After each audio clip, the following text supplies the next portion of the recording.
What's up everyone? I'm Woody and welcome back to another video on Honest Game Reviews.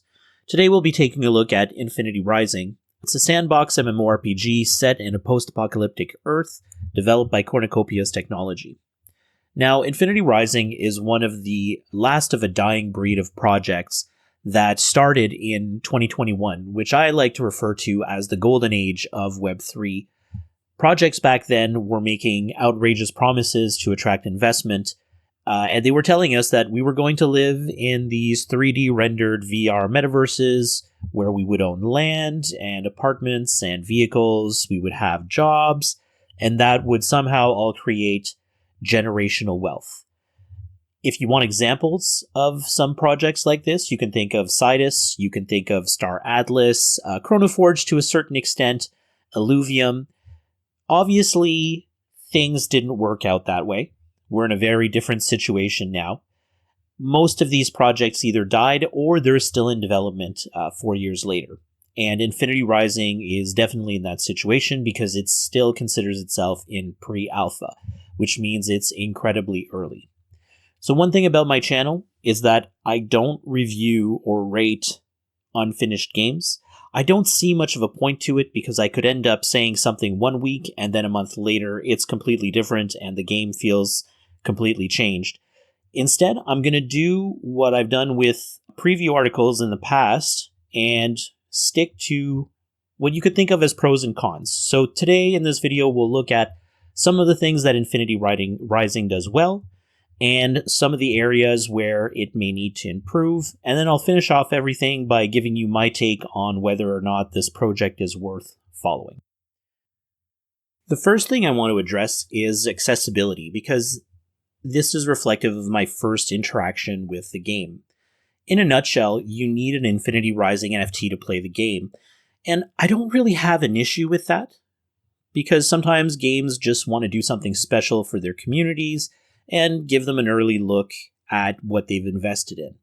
Totally makes sense. But in my case, I was tapped on the shoulder by one of the game's team members to try the game, and that's where I think this early friction can cause a problem. First off, the game was originally built on Cardano, which isn't exactly your common gaming blockchain. They do have support for Base, and I was pretty excited about that because I'm set up on Base for DeFi, but my only option was to buy a $30 gun from the web store to access the game. And just to put that into perspective, I paid less than $30 for a Silksong, and I've been playing that game for over 65 hours now. My alternative was to go on the JPEG Store, which is the Cardano market, and buy a $7 ship. Unfortunately, that meant I had to set myself up on Cardano, and that meant figuring out what wallet to use. I went with Vesper, purchased the NFT, then discovered that Vesper isn't supported by Infinity Rising, so then I had to move everything over to Core. And, it just created sort of this early friction for me trying to join the game.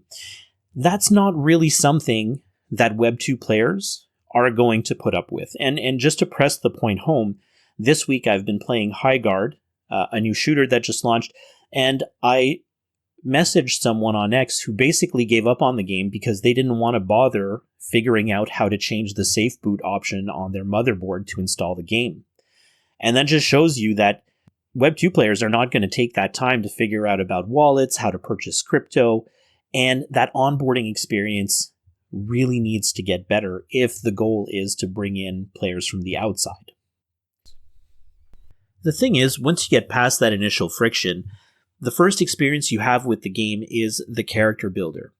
And let me just say, this is definitely one of the best character builders I've ever seen in a Web3 game. Even if you compare it to Web2, it's up there. Now, the game starts you off with a randomly generated character. Mine didn't exactly look the best, but you can go in and tweak just about every aspect of your character, including things like their chin, their nose, their legs, their hands, the hair. Just about everything is sculptable. And if you don't like it, you can just come back later and change it at any time. I don't know if that's going to be like that forever, but it definitely is the case right now. The only thing I would say about it, though, is that it's missing those few cosmetic options that would really make characters feel distinct to Infinity Rising. I'm thinking of character builders like Cyberpunk 2077 or the one in Final Fantasy XIV, where you can really say, like, okay, those characters come from those games. The ones that are pumped out by this builder tend to have the same look and feel. Now, I was told by someone today on X, who I assume follows the project closely, that the team wants to add more customizability in the game. So, for example, tattoo shops, maybe clothing stores. And that's great to see that they're going to build on this feature over time. The other thing I would say about it is that it is a big time commitment, right? So these very detailed builders, you can spend easily an hour trying to tweak out a character from it. Luckily, it comes with a lot of presets that you can just select if you want to skip all of this and jump into the game. So that's a good feature as well.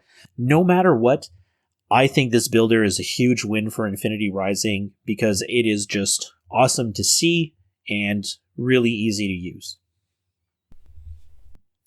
Infinity Rising scores another big win with its social hub. It looks like a giant futuristic city that's perched up in the sky, and it's really impressive to take in during the intro cutscene to the game.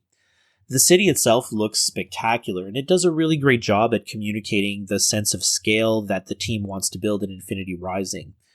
The graphics are on point, and I would say they're definitely in the AAA range.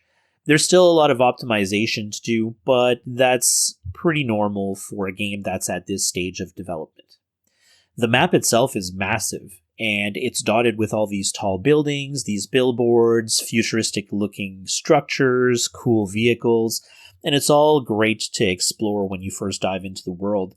They also give you a jetpack during the tutorial that makes it really fun to bounce from one building to another or just get really high up to take it all in. If you need to get from one side of the city to the other, you can also take the tramway. It's fully functional, so you can literally just walk into this thing, sit down, and wait for it to get you to the next stop, which is really cool. The city has a decent amount of things to do. Most of them you'll cover in the tutorial, but they're probably not enough to keep you interested in the long term.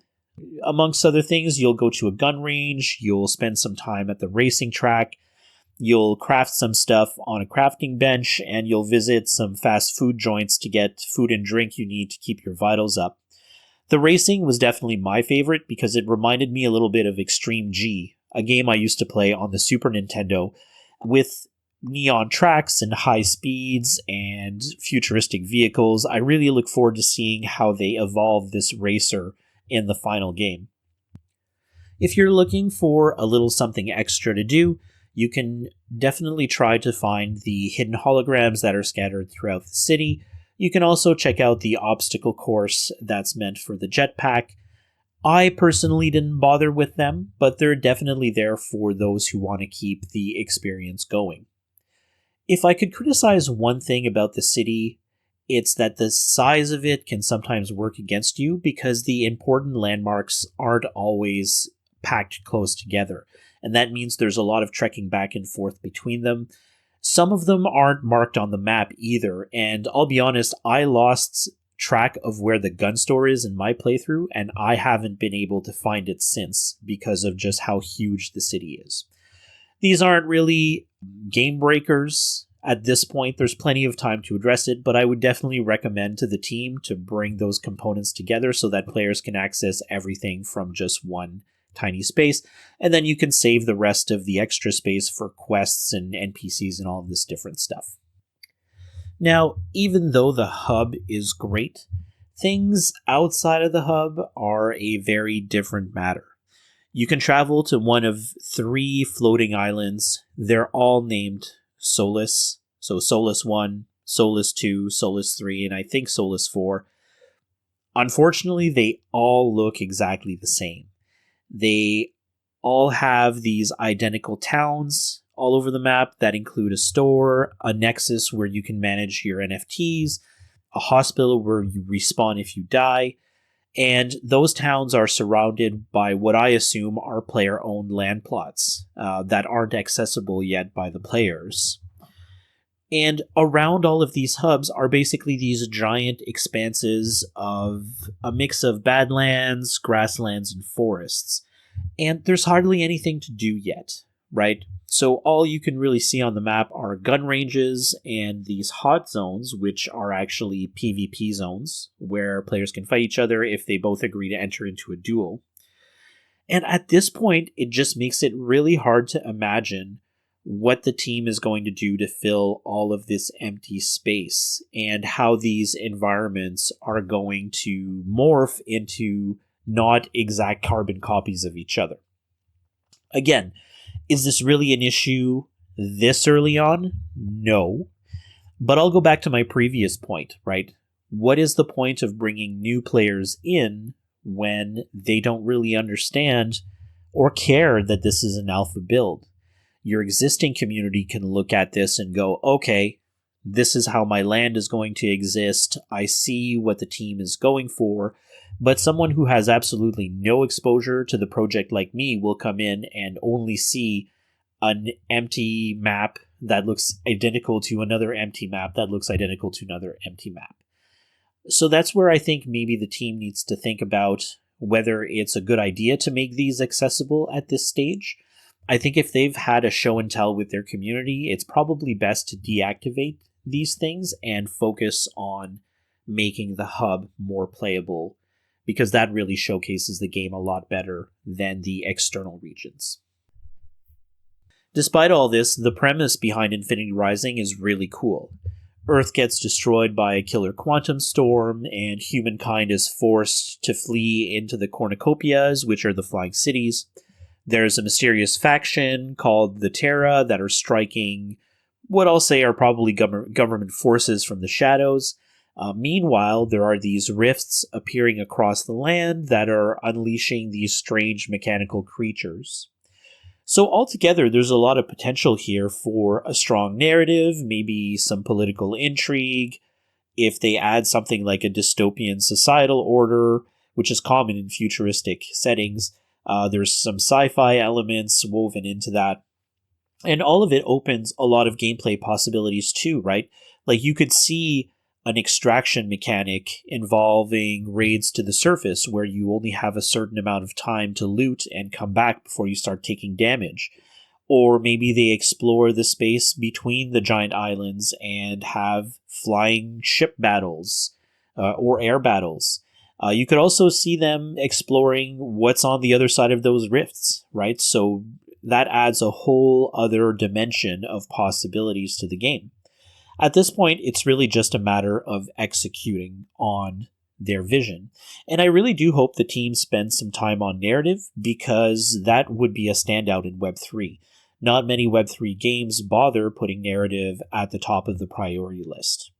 No matter what, though, they have a really strong base to work from, and so we should expect something really cool to come out of it at some point in the future. And that brings us to the critical question of whether or not Infinity Rising is worth following. And, overall, my impression of the game is good. The hub is really impressive, the jetpacking is super cool, the racing feature was fun to try, and there's a really solid concept behind the game that opens up a lot of design space. My main concern with plays like Infinity Rising and all of the ones that I named at the beginning of the video is, when are they going to be built, right? If you look at all of them, Chronoforge died, Citus is basically dead, Star Atlas is still a disjointed pack of modules, Alluvium is far ahead, but Alluvium is still experimenting with game modes to try to find a fit. And so where does that leave Infinity Rising? Now, I will say that out of them, Infinity Rising is the one that's put together the most consistent game, but even then, there's so much basic stuff missing. And I'm talking about things like NPCs, progression mechanics, combat elements other than just firing your main weapon. They want to add harvesting resources. They need to add in enemies, which means more combat elements. Where's the narrative? And all of the Web3 components are missing. So seriously, I wouldn't expect anything resembling an actual game for at least another 2 years. If you're serious about getting involved with this project, you almost have to come in with the same mindset as you would for Star Citizen, which is another game that's been in development for over 12 years, has spent, reportedly $800 million on development. You're going to have to buy a lot of assets over time to help fund the development of Infinity Rising. A lot of these assets that you buy are probably not going to be playable for a while. And you really have to do it because you want to see this team's vision comes to life and be a part of its development. Now, for what it's worth, I will say that the early signs are positive. And if I did have to pick one project to succeed, I'd be tempted to pick this one because it's the one that's the most on rails. So what I'll say is maybe approach it like I did. Buy one of the cheap vehicles on Cardano. That way you have access to the game and you can see what new features are like. Turn on your notifications on X and just pay attention for future updates. That wraps up my review of Infinity Rising. I hope you enjoyed the content and found it helpful. If you did, don't forget to give it a like and subscribe to my channel for more content like this. I love hearing from people's experiences with the games I review, so definitely leave a comment to tell me what you think of the game. Thank you so much in advance for your support, and I'll see you in the next video.